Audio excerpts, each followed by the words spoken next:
Thanks for watching. Go ahead and click the subscribe button and the bell icon so you get notified of each new video as it comes out. Hey everybody, I'm JJ Johnson. You're watching Reality Survival, and today we are going to talk about the 30 most overlooked prepping items. This is really just a video to hopefully spur some thought about maybe some things that you might have forgotten about. It's not a suggestion to say that you have to have all these things on here. It's not, everything doesn't have to be about the stuff, right? Prepping is a four-sided endeavor. Knowledge, experience, equipment, and conditioning. So anyhow, that's, like I said, it's not to say that you really need to have all these things. But anyway, with that, hopefully it'll spur some thought for you. So number 30 on the list is building supplies. Lumber, screws, nails, PVC glue, electrical wiring nuts, those kinds of things. You may have to fix some stuff. If stuff breaks and you don't have the supplies, you might not be able to just run to the store and get it. So having some of that stuff around could be useful. Number 29 is extra boots. Personally, what I like to do is I'll wear a set of boots for about a year, and then they're good and broke in, and then I'll throw them in the closet or, pack them up somewhere or something so I've got some extras. Boots are expensive now and highly valuable, but when they stop making boots, it'll be really nice to have a few extra pairs. Number 28 is hunting ammunition. A lot of preppers stock a lot of Full Metal Jacket. I do myself. But having some good hunting ammo on hand could be beneficial, because Full Metal Jacket, while it will work, it will kill animals, it will also increase the amount of time you spend on your hands and knees tracking animals, waiting for them to die and trying to follow a blood trail. So, hunting ammo. Number 27 is a manual can opener.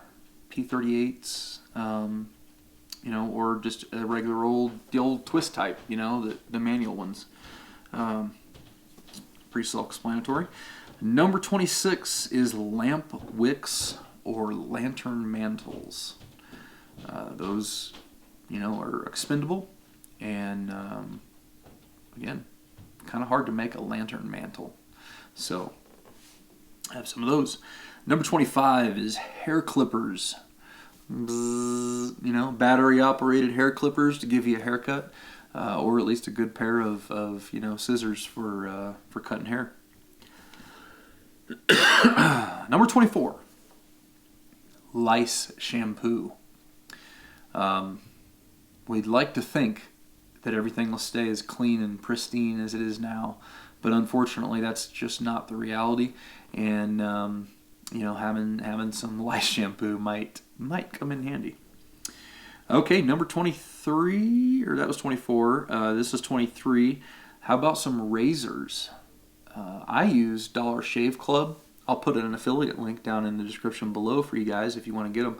I think Dollar Shave Club is awesome. You can, it's really cheap, and I think I get the the 6-bladed ones, like the executive ones or whatever, and it's only like, I don't know, what is it, $9 a month or something like that. You get 4 of them, or 4 in a package for $9, and I don't even use that much, and so I've been able to stock up. I think I've got like 8 or 10 boxes of them, over the past few years that I've kind of stocked up.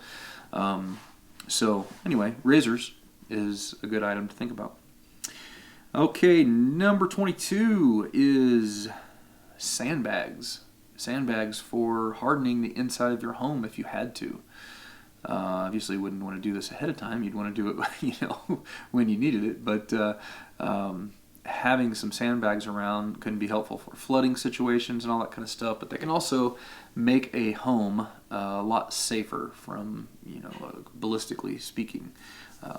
Having a few safe rooms or safe areas, or a few key walls with some sandbags on it could save lives.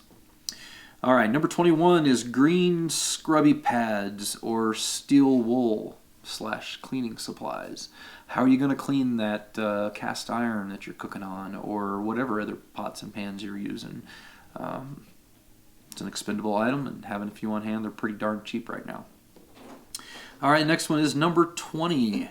And this is a washboard for washing clothes, like the old style washboards, or a bucket and plunger. You know, just take a bucket with a lid on top of it, drill a hole in it, put a plunger inside.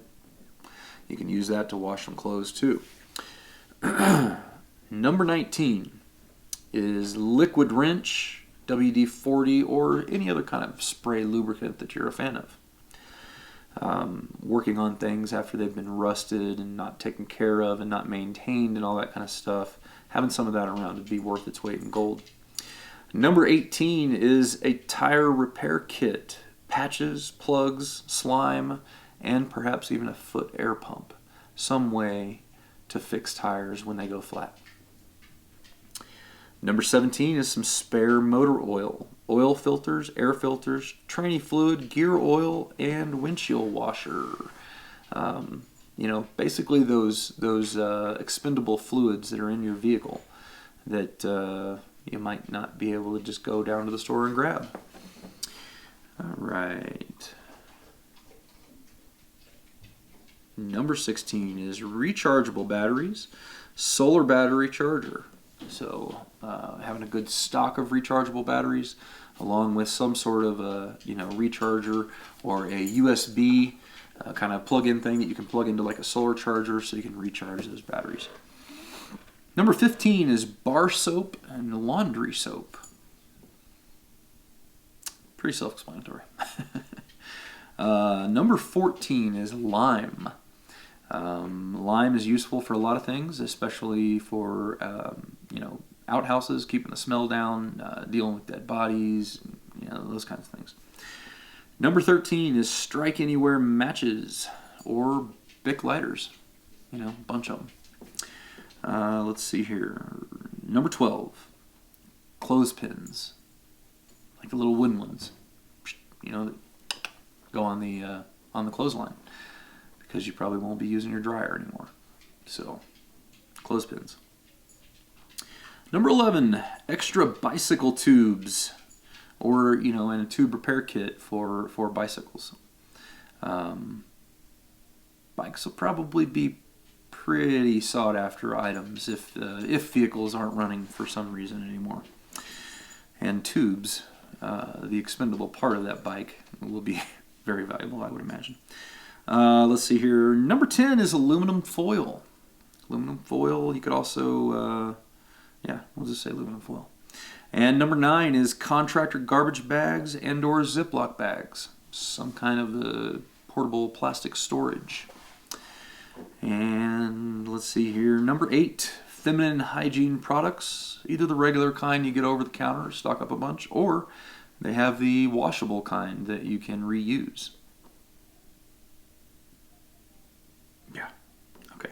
And number 7 is rain gear.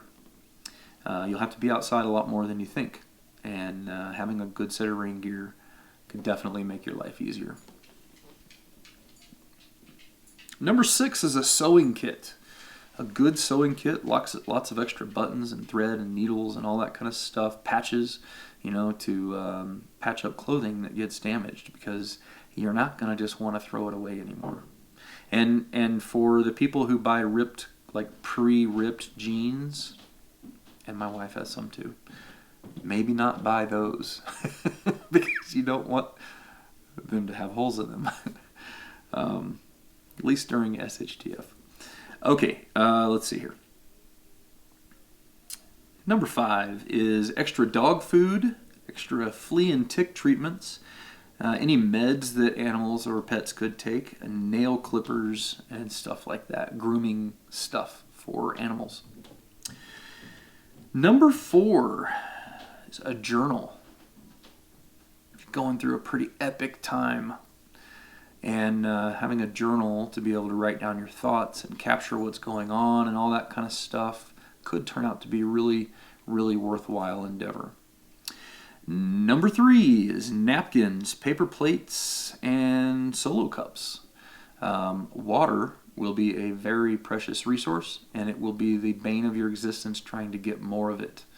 So washing dishes after every meal is probably going to be something you're going to not want to do if possible, at least for a while. Let's see here. Number 2 is an eyeglass repair kit. I think I showed you guys one in a chat. It was like $12.99 recently, and it has just tons of different stuff in it, and that's a really good thing, especially for those people who wear glasses. And even if you don't, just fixing people's glasses, you know. And number 1 is card games and entertainment. One of my favorite card games right now is called Coup. And it's just a blast to play. It's a really quick round. It doesn't last forever, but it's a lot of fun. There's a lot of strategy involved, and it's pretty cool. Then you've also got like the conflicted playing card games and all that kind of stuff, and I'll put some links to some of those different things down in the description below. Anyhow, guys, I would love to know what you think are some of the most overlooked items. Put those down in the comments, and I would love to add to this list and see what I forgot, because, again, the whole point of this video is not to say you need all these things. It's really just to say, did you forget something? Have you thought about this? And maybe it'll spur some thought that'll bring up something in your house that you might need. So anyway, guys, as always, I definitely appreciate it when you click the thumbs up button, when you share it with your friends on Facebook and Twitter, and don't forget to live the 6 Ps. Proper prior preparation prevents poor performance. Stay safe, guys.